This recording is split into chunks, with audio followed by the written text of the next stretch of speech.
Welcome to the My Career, My Calling podcast, a voice of hope for people of faith in the marketplace. This podcast is brought to you by the Marketplace Missions Movement, a not-for-profit organization supporting Christians seeking to identify, develop, build, and expand their ministries and calling into the marketplace. The movement is seeking to empower, build up, and activate believers for authentic and impactful participation in sharing the message and love of Jesus Christ and demonstrating the principles of the kingdom of God in their workplaces and through their professions. Meet our moderator, Dr. Stephanie Fletcher-Larty, a well-rounded public health professional, researcher, author, strategic leadership advisor, gospel musician, and spiritual leader. Thank you for joining us for another episode of the My Career, My Calling podcast. Please stay tuned as we bring you another inspiring discussion to help build you up on your purpose-driven journey in the marketplace.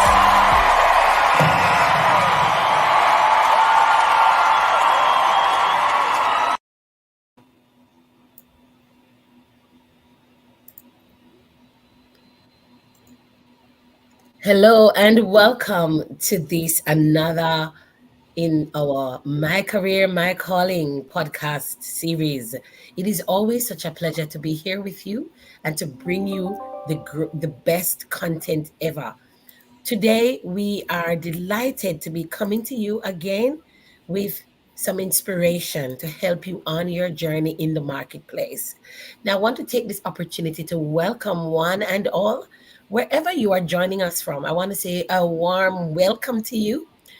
And I'd love to ask you to share this invitation with someone.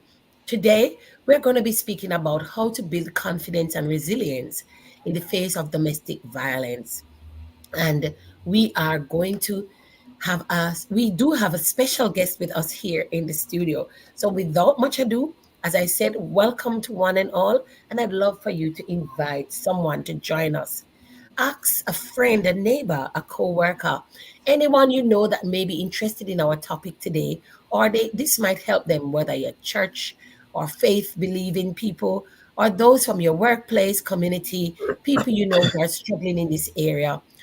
Please feel free to invite them as we continue in our conversation on this platform. Now, I have a very special guest with me here in the studio who is no stranger to the My Career, My Calling platform. The guest I'm about to introduce to you is someone who has been on this platform several times, is a wealth of knowledge, and is an expert in multiple areas. Now, I would love to take this opportunity to welcome with me in the studio Mrs. Jennifer Giscombe Williams. Lady Jen, welcome. It's so good to see you again. Thank you, Dr. Stephanie. And it is good to be on your program. It is good to see you again. And it's good that I will be able to share some very important information with our listeners this afternoon, this morning, this night, depending on where persons are. Wonderful. Now, as I said for my listeners, Lady Jen is no stranger to this platform. Our very first in the series, in the career series, she spoke about human resources and recruitment, taking your career to the next level, what recruitment people in the recruitment area look for. But in her introduction, she also told us about her experience working in industrial relations and, very importantly, in the area of gender studies. And this is an area that we're going to be focusing on today. So I'd love to invite you to stay tuned as we get into the discussion with Lady Jen today. Now, today, we are going to be shifting our focus to the virtual book tour that we are on. As I explained in the last series, that we were on a virtual book tour where we are sharing from some of our esteemed authors. And Lady Jen will be sharing on her special book today. So I'd love to get out of the way.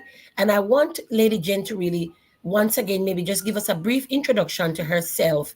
And then she's going to share a little bit about her book. Lady Jen, please go straight into it. Share a little bit about yourself again from that perspective. And please introduce the book to us. Okay, thank you so much again. I am Jennifer Giscombe Williams. I am a Jamaican author that brings almost 50 years of Christian faith and diverse educational qualifications to my work. I have experience in banking, gender and development, and human resources management. I have addressed issues such as gender based violence, child abuse, human rights, and also there has been in my work a strong focus on child abuse.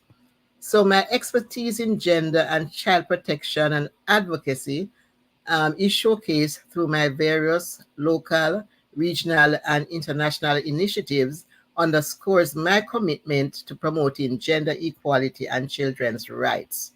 Through my book, I aim to share my knowledge and my advocacy position for the protection and the well being of children, emphasizing the importance of love and safety in their lives and in their upbringing. I have put some of my knowledge and experiences into this book, and I firmly believe that children are to be loved and not harmed. I not only focus on children's issues, I do focus a lot on women's issues as well, and I am the coordinator for the International Association of Women Ministers in Jamaica. And I have served in different areas where children and women are concerned, and men as well. And so that covers my knowledge in terms of gender and development and my experience. Should I? Wonderful, wonderful. Wonderful. Thank you so much. And today I think we're going to be focusing a little bit more about your book. And Yes. I really like the topic of your book, Love Me, Don't Hate Me. Why this topic? Just, explain a little bit why you chose that topic for this book. Okay, I didn't choose a topic. The Lord chose it for me. I just got up one morning, early morning. It could have been about 2 o'clock my time in Jamaica. And I just heard these words: Love me, don't hurt me, write a book. And so I got Wow. up and I wrote it down because I did not want it to forget it. I believe it was a prompting from the Holy Spirit. And so it is God ordained and God directed why I write this book. This one is one of 3 books. This one is for ages 13 to 17, and it's an essential teen guide for self protection and advocacy against abuse. Um, Children 13 to 17 can benefit, but also higher and lower age range can benefit as well. This book is not just for children, it is for all caregivers, parents, all duty bearers, coaches, teachers, guidance counselors, church members, community workers, just about anybody can benefit from reading this guide. It is not just a book, it is a guide. And so the book, each chapter is divided into 3. First, the narrative that gives the account of what I want to discuss. Second, it has an interactive, engaging workbook session. And thirdly, it has scriptural basis for some of the things that I mention in the book. So it has godly principles based on the Christian Bible, in order to steer teens towards the love of Jesus Christ, or to steer them toward the love of Jesus Christ. So it's a teaching tool, and it can help teenagers meet their learning and developmental needs. So this book allows teenagers to know that help is available, and it confirms that there are people whom the Lord has assigned to help them as part of his love for them. And it also affirms teenagers that Christ loves them, irrespective of what happens to them. So this book is very comprehensive, and it covers a wide range of issues affecting teens. So I have poured out of my experiences in dealing with children and teenagers in this book. And so the book covers topics like you are not a mistake, God created you wonderfully, do you know who you are? And you know, a lot of teenagers struggle with who they are, identity crisis. You deserve love and friendship because sometimes they seek for love and friendship in the wrong places and from the wrong people. Do you know your rights? Are you being abused? Do you have family problems? Dealing with your problems the wrong way. Are you a Mhm. vulnerable teenager? Do you feel safe and secure? And then I mentioned abuse is embedded in cultural traditions that some countries and persons within some countries practice. Are you aware of your environment? Because the environment plays a very important part in the life of everyone, including teenagers. And it says you can make a difference. And there's a conclusion with roles and responsibilities for teenagers, for parents, for caregivers. It also carries affirmations and blessings. And at the end, I've written two poems in the book as well. Who is minding the children? It's a question that is being asked. And a cry from the heart of the children, love me, don't hurt me.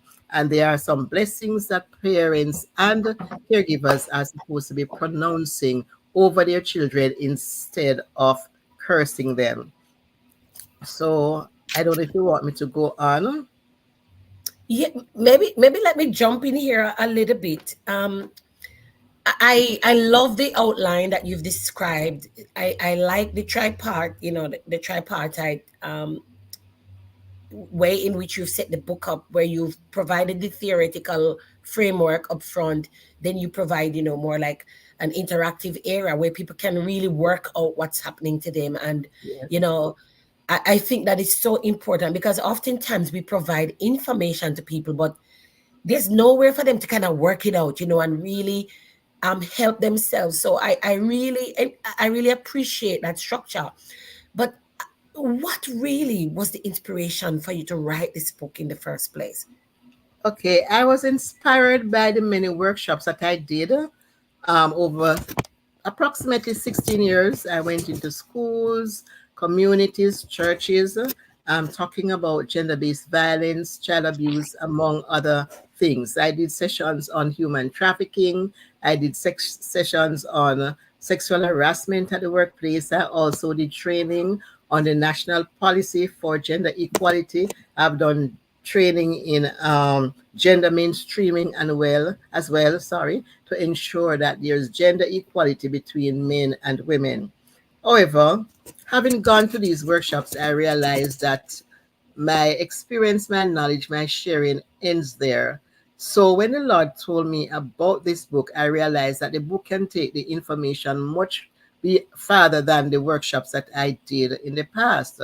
And so the Mhm. book is an international book and it can be read by persons across the globe, and it has the potential of getting into the hands of many more persons.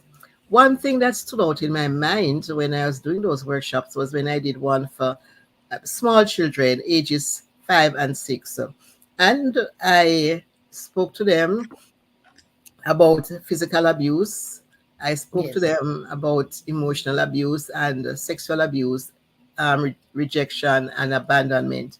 But when it came to the idea of emotional abuse, I asked them, has anyone ever said anything to you that would make you feel bad or call you names? And their hands went up like clockwork, fireworks.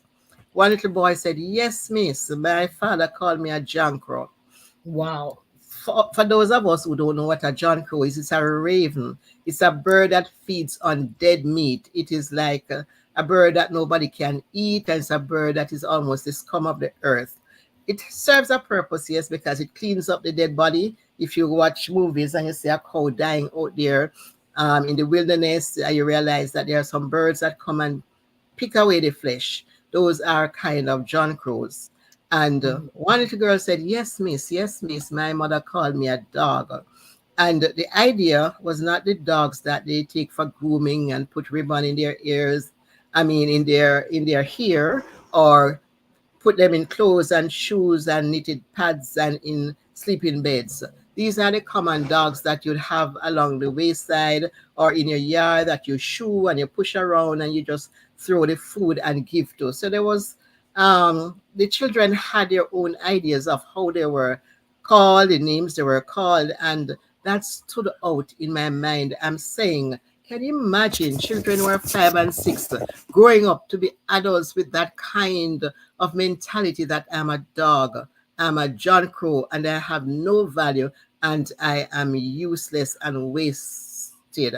My life is wasted because it serves no good purpose. And so I realized that in writing a book, I will be able to bring across not just to the children only, but to caregivers and others that children are precious in the sight of the Lord and that He loves them. And we ourselves, as adults, are to affirm them. We are to speak good things over them. We are to bless and not curse. And we have to recognize that they are human beings and that God loves them. And we also have to love them likewise. Wonderful. As you are speaking about that, you mentioned that over the years you have been running these workshops, and I'm really pleased to hear that it's not just for the parents, but the children have been involved and they have had an opportunity to share. And it's really striking that, sometimes we forget that kids are, they're not just little things, they are sensible and they can hear and experience, they know what they're going through, and it does have an impact on them. But I wanted to ask you, from a career perspective as well, you know how does this influence your career when you are affected by domestic violence? Maybe let me position it from a parental perspective first, for those parents who experience this at home, seeing their children undergoing domestic violence. Can you speak a little bit on that, and then we'll come back to the professional side of it. How important is it yeah, let's deal with the parents first. Okay. Dealing with and addressing gender based violence within the home setting is very important because home is where you start your day. Yeah. Home is where you end your day, and home is a place that is supposed to be providing care and love and comfort. And when you have had a hard day at work or wherever you go, when you get home, that's the time you should enjoy some kind of peace and tranquility, and you should be ease, at rest. You should be able to let your hair down and enjoy your home. For some parents, of course, this certainly is not so. When they go home, home is like a place that is filled with turmoil. There's cursing and there are bad relationships, husband and wife, quarreling spouses, upset with each other, and the children are around. And they're seeing and they're hearing all of these things, and it affects them as well. So the home is a place where there should be love and tranquility and peace and harmony, a place that sets the pace for your day and for the rest of your life, as a matter of fact. But certainly for some parents, for some caregivers, this definitely is not so. Why? Because there are a number of things that happens within the home. Things happen such as domestic violence, such as child abuse, such as elder abuse, sibling abuse, and all of these things. And certainly these things are going to impact on the life of the worker, on the life of the parent, on the life of those who are part of that community, whether it's a home or it is outside of the home. So parents are and can be affected by things that happen in the home. And when children are unhappy, the parents sometimes also are unhappy because they don't know what is causing the child to behave the way he or she is behaving. And they themselves sometimes try to rectify the situation. Sometimes it gets better and sometimes it gets worse. So knowing what to do, how to manage this situation is very important to the parent and to the caregiver. So true.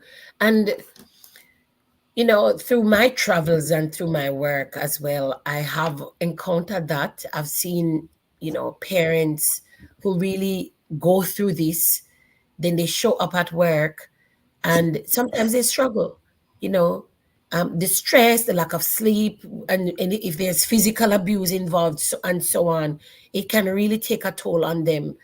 I'd love to talk a little bit about that, because this is a career show, and Yes. we love to be also able to apply some of this in the workplace, and how important, you know, for those in the workplace, the professionals at work, how does the domestic violence affect your work performance? Okay, domestic violence or family violence occurs amongst persons who are related by Mm-hmm, blood, law, or intimacy. mm-hmm, It could be what is considered intimate partner violence, mm-hmm. IPV for short. Some people call it spousal abuse. And there is the aspect of sibling abuse, elder abuse, or even persons who are in same sex relationships. This Yeah, affects them.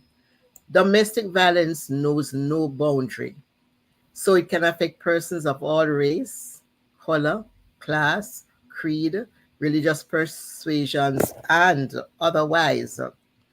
Victims of domestic violence can suffer both short term and long term emotional and psychological effects, including feelings of confusion or hopelessness, depression, and anxiety, panic attacks, post traumatic stress disorder, low productivity at work, loss of interest in the job, sleeplessness. So sometimes they come to work and they're sleeping on the job, eating disorders, and other dysfunctional behaviors, low self esteem, sometimes anger, violent outbursts, isolation. They don't want to mix with the other staff members, and persons cannot compartmentalize themselves. So if something is happening at home, certainly it is going to spill over in the workplace. So when a parent, be it male or female, just had a violent episode with the spouse or with the partner and comes to work, it just doesn't go away like that. They have to work, yes, and they are compelled to be good workers, but at the same time, they might be withdrawn. They might probably want to isolate themselves. And sometimes this also can affect the other team members. You're at work and you see somebody not performing well, or they are withdrawn and not having the regular breaks, or they're crying, or sometimes you see evidence of physical abuse. Eyes swollen, you see masking taking place, and they're telling you that they bumped into a wall or something. Sometimes yeah. you see them with plasters at different Mm-hmm, places in their bodies, and you realize that they have been beaten up. Sometimes they get a punch in the eye, and there's a black eye, and then you see them in dark glasses. mm-hmm, So domestic violence within the home can also have a negative effect on the workplace. And it involves not just the person who is the victim, but the supervisors themselves sometimes have to get involved, other team mm-hmm. members out of concern. And sometimes it costs the company money too, because they may have to get some kind of support for team members who they notice are experiencing certain behaviors such as depression or anxiety or something of that nature. So, Yeah. domestic violence is not seen in isolation. It can carry forward into all your daily activities at work, at church, or wherever else you may be. Thank you so much. As you're speaking, I'm really just picturing, some of the experiences. And if you're just joining us online, ladies and gentlemen, today we're talking about domestic violence, and our special guest is Jennifer Giscombe Williams, who has penned an amazing book called "Love Me, Don't Hurt Me." It is a teenage guide for self-protection and advocacy against abuse. And This is one of three books in the series, and she's got one for teenagers, for young people, and for adults. And we are really talking about domestic violence today, and she has really shared how this this has affected, people both at home and in the workplace. And here we have a few comments from our listeners. Ella is saying, my heart resonates with everything you are saying. And here we are seeing, Tara is saying she hasn't experienced this personally, but she has experienced her older sister who has been beaten. And we'd love to hear about, whether it's you personally, or what you have experienced. I know some of you may feel a little bit shy to share your personal experiences, and that's okay. But maybe you could give some examples of domestic violence, domestic abuse, whether as an adult or a child that you have experienced or observed. So I'd love for you to type that in the comments and share with us what you have seen, right? Well, we do have a question here from Alison, and she's asking, how do you handle a teenager who doesn't listen and wants to do things their own way? That's a common problem that parents are facing now because children know they have rights, and as a result of that, they sometimes tend to abuse the parents or the caregiver.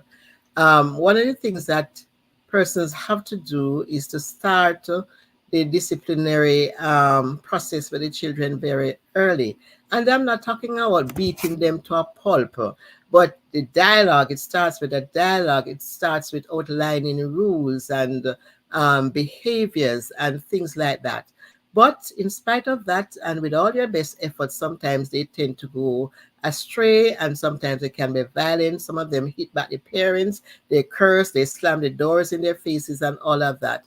But one of the things I realize is that there are programs to help the parents. Parents, you have to still parent no matter what.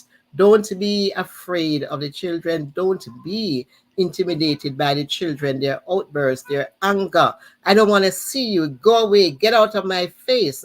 And especially if they live in countries where they know that they can just pick up the phone and call 911 or call 119 or call some number, and then the parents can get in trouble for disciplining them. But you have to maintain your stand. You have to maintain your ground. You have to love your child in spite of, and you should not put up with the foolishness. They slam the door in your face. There has got to be a way to deal with that. And you have to develop your own strategy, your own mechanism, and work with whoever they are, whatever the resources are, whether it is social workers, whether it's a penal system. I mean, that's the last place you want to go. But if you have an uncontrollable teenager, then you have to get the system involved without losing your ground and without losing your child. Because sometimes they will take the child away from you, and then the child becomes a child of the state, and it makes matters even worse, because guess what? The parents, they will think that you have abandoned them, you have given them up to a state or a state institution. So my response to you is, one, start the dialogue early. And even if you started the dialogue early, you don't have to be their friend, as some people say, my daughter or my son is my best friend. You don't have to be the best friend, because you're a parent and the roles and responsibilities have to be separated. But if you have tried and you have failed, not because you have not done the right thing, and the teenager decides that I am still going to be boisterous and rude, I am not going to listen to my parents, then you have to use whatever available resources there are, whether it's a social worker, the guidance counselors, whatever system exists, so that you can get your child to a place where that child can calm down and that child can be more responsible in the behavior. But behind all of that, sometimes when a child is behaving like that, it's because something is wrong. So you need to, with the help of others, the right persons, find out, why is my child behaving like that? Was my child abused by somebody and didn't want to say anything? Did I compromise my child's care? So these are some of the things, without actually blaming yourself and getting into all sorts of depression.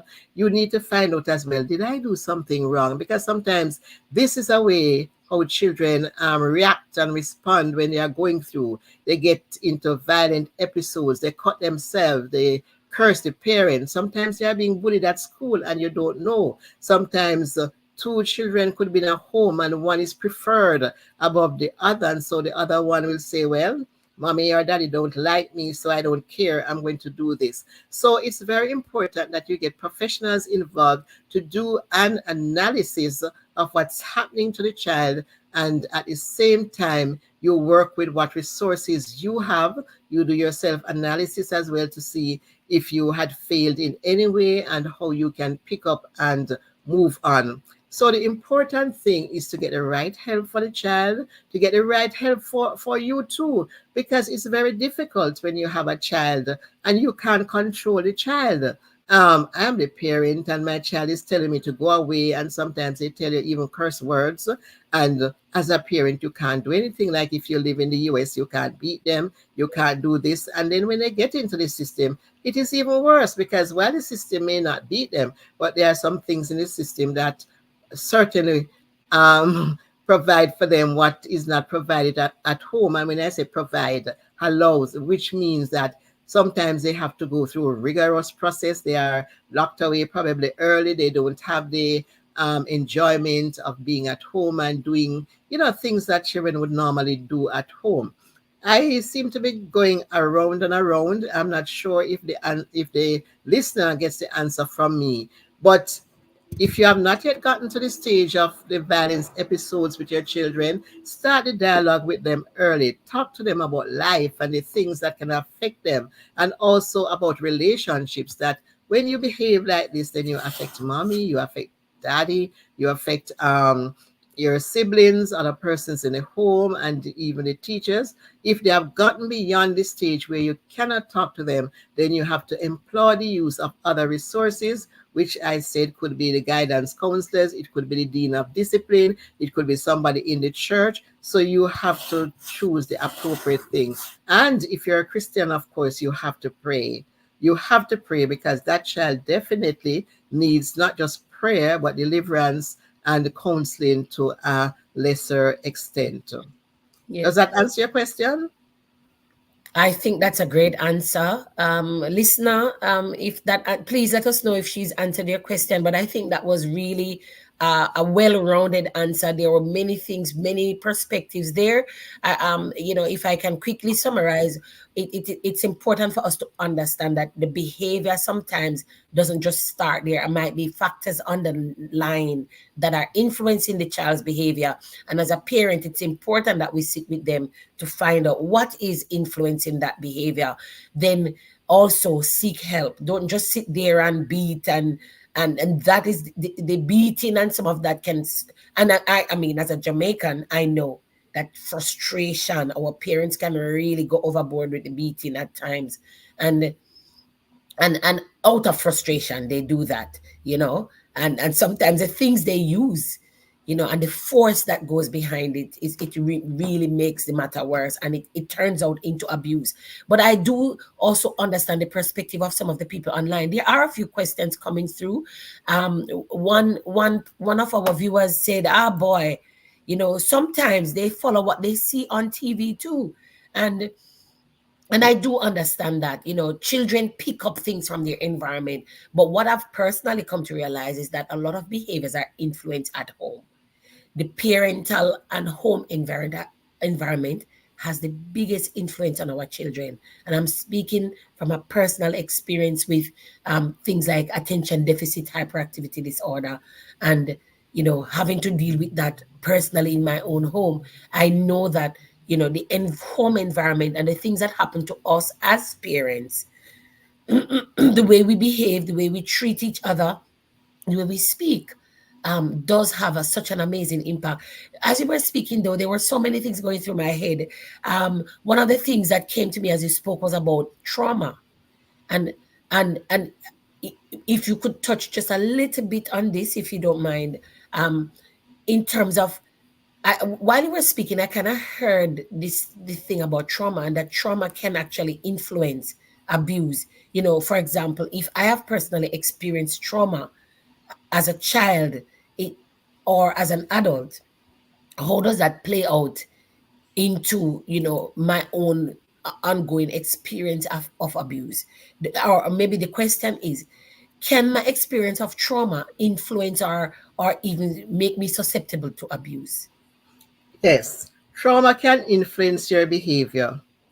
And that is why parents need to learn and understand not just how to give clothing or food or shelter, but we live in an age now where parents have to be very educated about what's happening around them. Children suffer trauma in a number of ways, and sometimes they either don't know how to verbalize it or they don't want to out of fear. I Yes. know growing up as a child, there are a lot of things that happened to me that I did not tell my mother and could not. Because if I told her, one, I would be blamed for the action that was done to Mhm. me, and two, she may not believe me.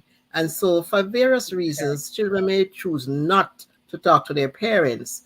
And so, we have to realize that if they can't talk to us, then that's a very bad thing. But there are Yeah. also persons available who they can talk to. So when a child, for example, lost a grandmother that he or she loves so dearly, that can create Yeah. trauma. Even losing a Wow. pet or a doll, a favorite doll being destroyed in one way or another, or sometimes it's the fact that they are living in poverty, and so children sometimes play these things out in different ways. Sometimes they have a lot, but guess what? Mother is working, father is working, the children Neglect. get no attention. So it's not just Neglect. a case of, yes, of poverty, but they are crying out for attention. And so we ourselves have to know what it is that is missing and lacking in the child. It is not necessarily monetary things. Sometimes it is that love and affection. I read something some time ago where a child said to the mother, "How much do you work per day?" And the mother told the child, and the child said, "I am going to get some money so that I can give you for that day so that you could spend a day with me." And Wow. that speaks volumes. Even though maybe it's a story that was made up, it could be real, but sometimes we don't Yeah. spend enough time with our children because we are busy. We go to work in the dark and we come back in the dark, and in between, we are doing a whole host of things, and we are like little octopuses. Our hands are here, our hands are there. We're trying to get to work the next day and all of that. And with the changing role of men and women, we do understand that children sometimes get little attention, and they can actually get violent. Somebody told me, and this is a real thing, that a child, these are affluent people, three-story house they lived in, and the morning they were ready to get the child out to school. They're calling and no child. Mother turned to father, "Where is so and so?" Father turned to mother, "Where is so and so?" Oh, this one said, "I thought you picked him up." The other one said, Hmm. "Oh, I thought you picked him up."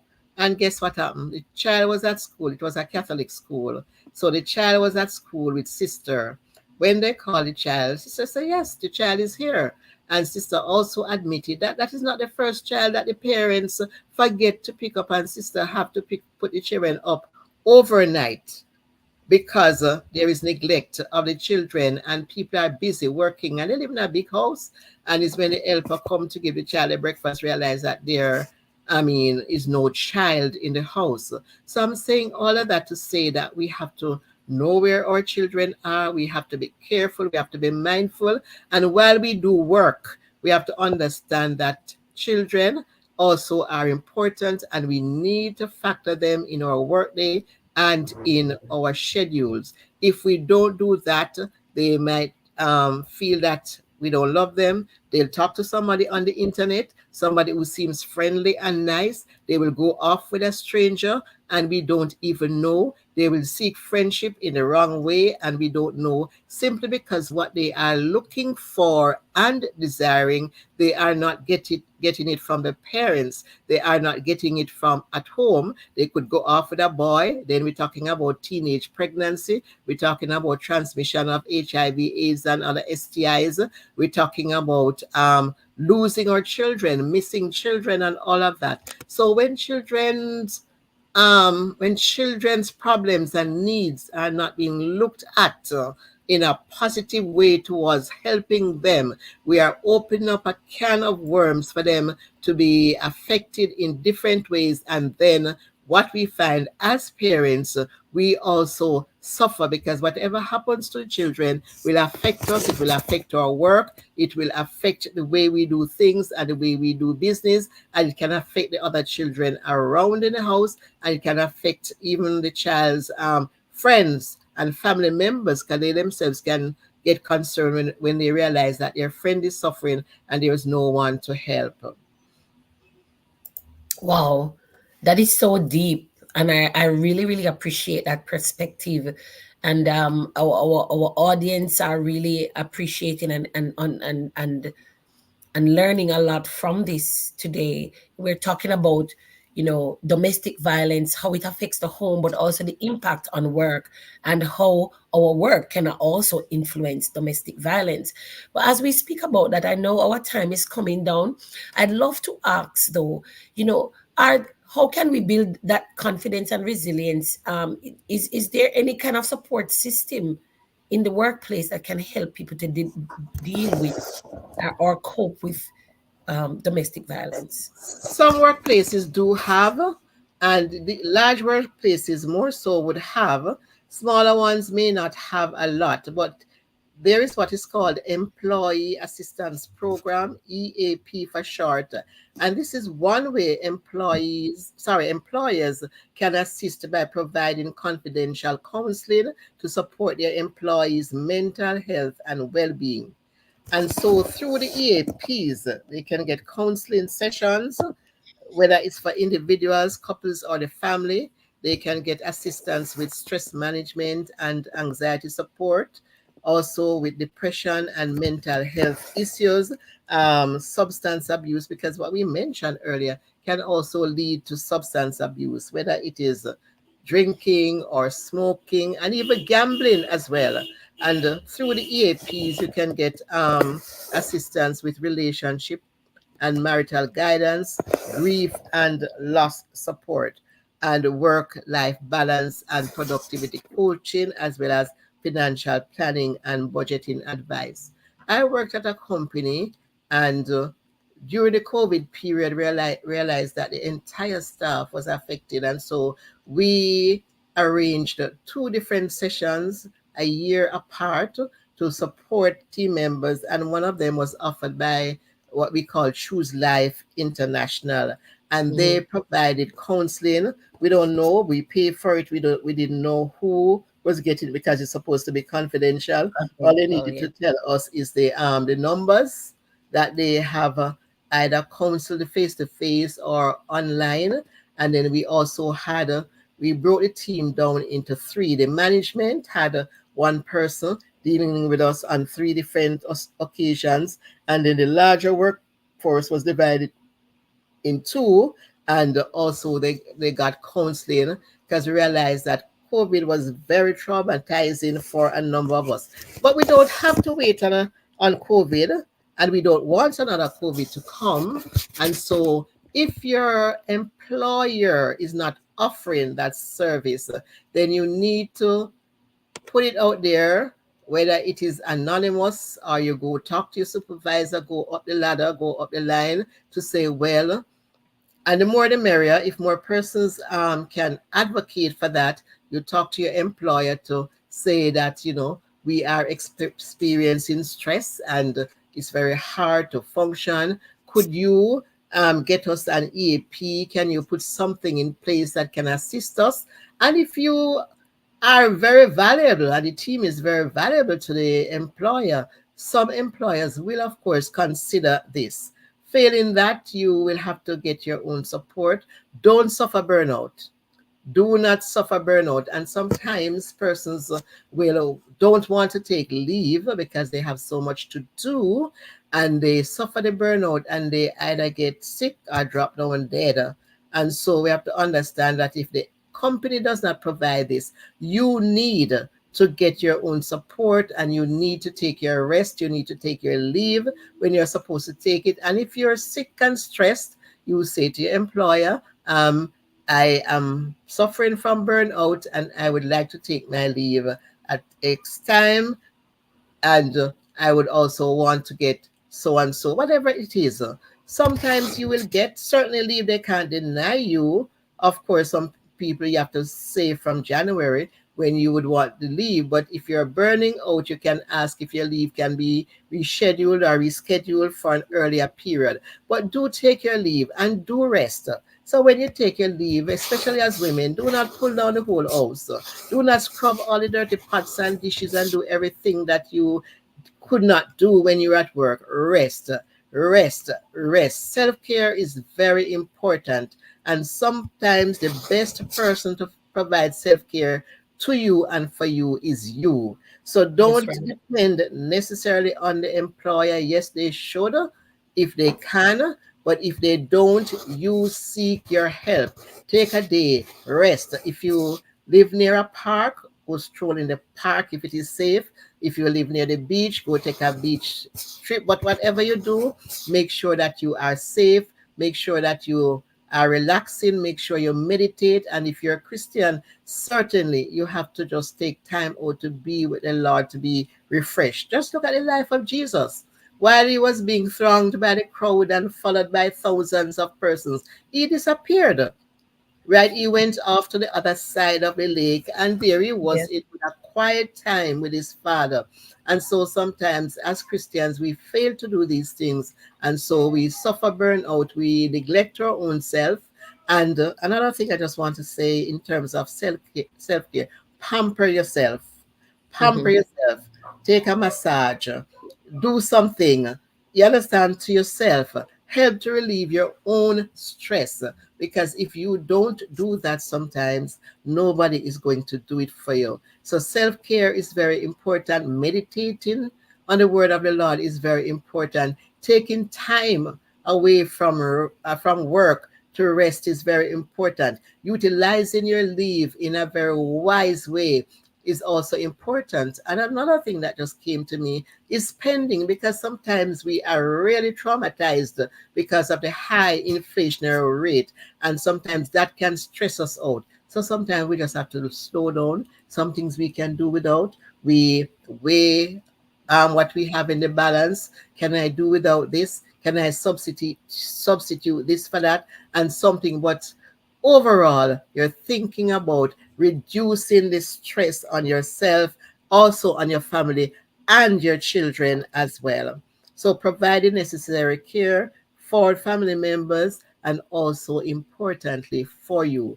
Those of you who travel will hear the flight attendant say, put on your own mask first before you Mhm. can assist others. So listeners, put on your mask. Make sure that you are protecting yourself before you even try to give any assistance to others. I hope this answers your question, Dr. Steph. Oh, that's amazing, sis. And I believe Past Reverend John Atakora, who is watching on YouTube, has really summarized what you've said really well and added, he's like, parental challenges are multifaceted. The more reason why parents need to be resourceful and invest in knowledge for themselves, get help, employ all the support systems. And I think this also contributes to a question that was posed earlier by Ella, who said sometimes it might not be physical, but physical violence, but the psychological abuse. And she had asked, what's your advice in creating default systems to counteract the situation? But I believe you have answered that in the in the last, in your last com- response just now. Okay. We're pretty much almost out of time, and I'm mindful of the time too. But I'd love for us to just maybe just turn back our attention to your book. You Right. know, tell us once again, tell us the title of the book and where people can find it. And if you do have, you know, I've put the contacts in the chat in the banner. They're running across the bottom of the screen.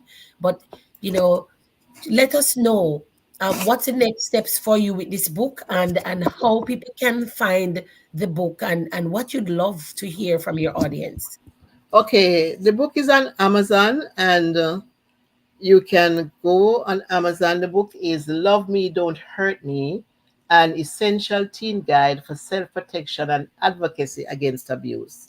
So And is it paperback? Is it paperback, ebook? it What is kind of paperback. format is it It available in? is paperback, and it has 262 pages because of the workbook, and the print is very large so that it is attractive, and it has a lot of graphics in it.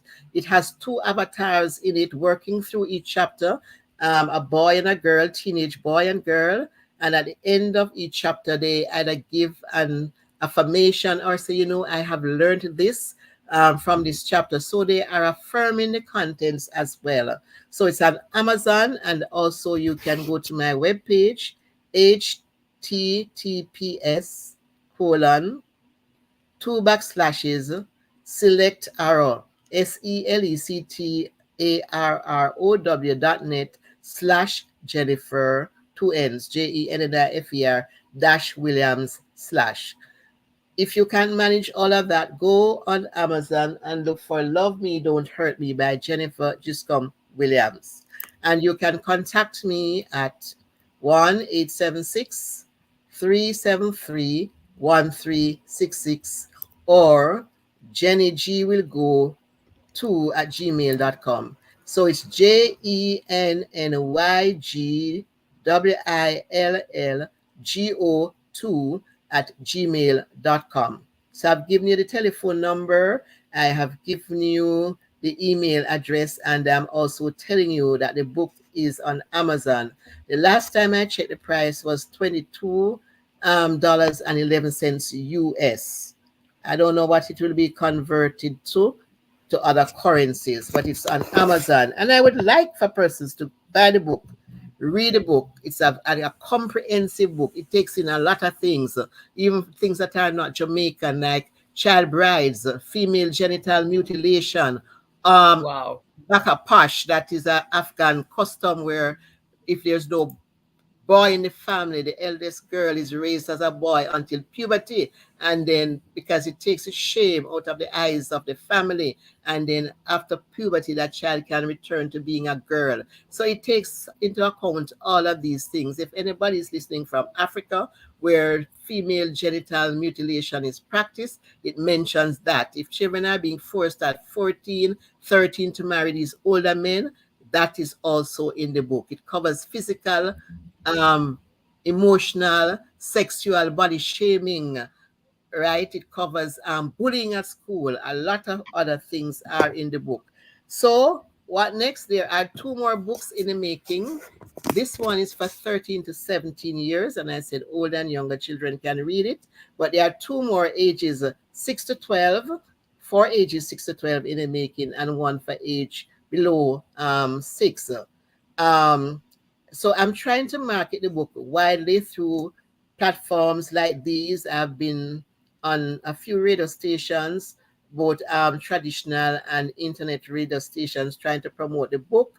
So I'm using all platforms. I plan to have the book in Spanish, and I plan to have and audio versions of the book. Outside of this, I want to do a book for women as well under the same theme, Love Me, Don't Hurt Me. And I plan to do some more children's books as well. So I want the book to get into the stores, into the hands of the ministries of education, the hands of the guidance counselors, into the hands of the parental network, in the hands of teachers, churches, community members, just about everyone. Sister Jen, I know you have a copy of the book there with you. Can you just hold it up on the screen and just show the audience what the book looks like? Can you see this? Yes, put it closer up to, yes, like that. That's No, no, no, no. Back up to your face. Just hold it along your face like you're taking a picture. Like Yes, this? that is, yes. Beautiful. So, ladies and gentlemen, there you have it. It's very beautiful. I love the cover. I love the use of the kids and the bold, big writing. It's very eye catching. Ladies and gentlemen, I do truly encourage you to get a copy of this book. I have, I've been walking alongside Mrs. Williams for quite a while, and she has a depth of knowledge around this topic. And she has been very generous in sharing her insights and her knowledge around the topic. And as you can see, this is not, it's not another little reading book.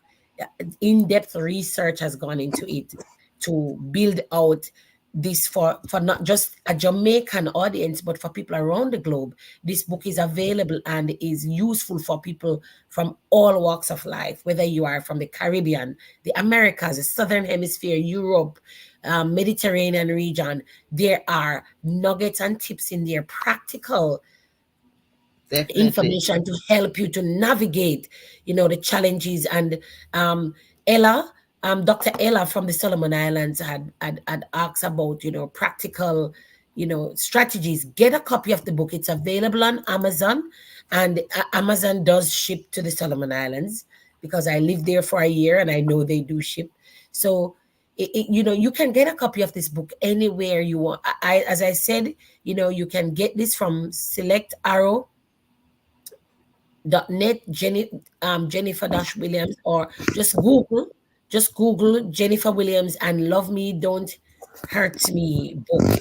That will provide, that will pop up on your various platforms. It will show you where the book is available. Once again, the name of the book is Love Me Don't Hurt Me, and you can get that from Amazon. You can find it on different platforms there. As you see, it's scrolling at the bottom of the screen.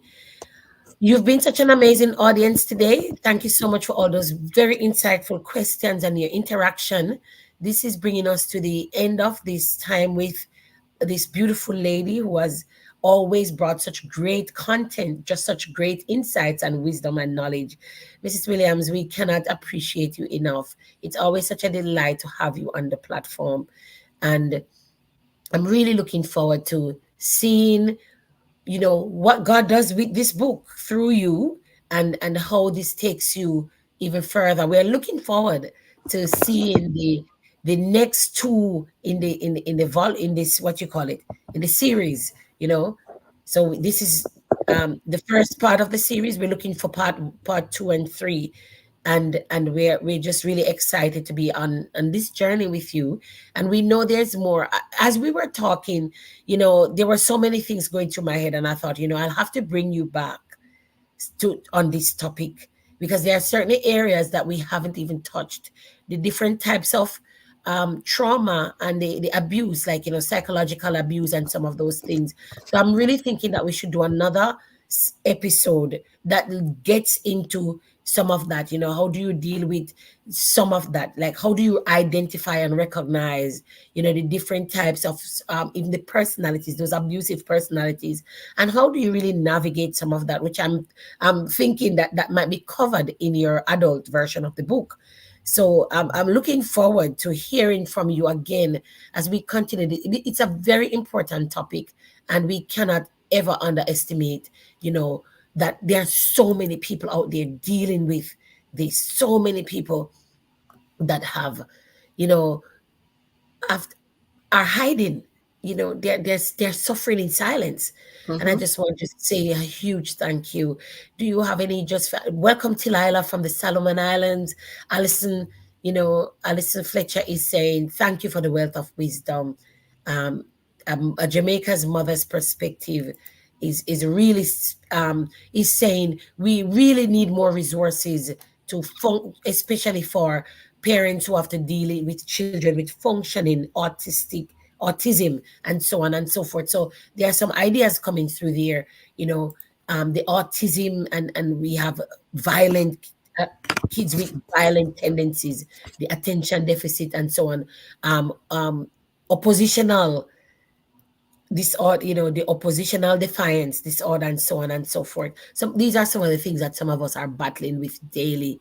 We want to celebrate you, Mrs. Williams, and to thank you so much for your time. We are at the hour, and so we're going to leave it there for now and just say once again, thanks to those who have joined us online and for being such an active audience today. We really appreciate your insights. Please, if you are watching this after we've ended the live stream, we do appreciate your views. We also appreciate the comments. As you put your comments in the chat, it helps us, whether you're just saying yes, no, just a thumbs up, whatever it is. We also ask that you will share this so that you know there are some people out there, whether your colleagues at work, whether they're at home in your faith-based or religious settings. This is important information, whether you are religious or not. Everyone is affected by domestic violence. And Mrs. Williams has shared, nuggets with us. There are things that we can do to build our confidence, build resilience as a parent, as a child, as a caregiver, as a professional, as a worker, how we can navigate some of the challenges we face in the workplace with domestic violence and how that spills over into our work. Next week, we are going to be bringing you some more amazing content. We have another virtual book tour interview coming up next week with another illustrious author, and we're talking about purpose. And we are actually having two recordings next week. We're going to be having the one and only John Atakora, who will be talking about parenting in the diaspora, just as a follow-on, to this. So I hope you are making it a date. We're going to be joining you same time as we came online this week. Next week, at the same time, we look forward to seeing you as we share in another exciting episode on the My Career, My Calling podcast series. And we hope to see you. Remember, if you're joining us, please click the link, subscribe to our channel so you will not miss any of our great content. But we also appreciate your comments and your shares so that we can get this information out to more people. Until we speak again, until I see you next time, this is your friend, Dr. Stephanie, and I hope to see you here again. Until then, walk good and God bless you so much. Thank you.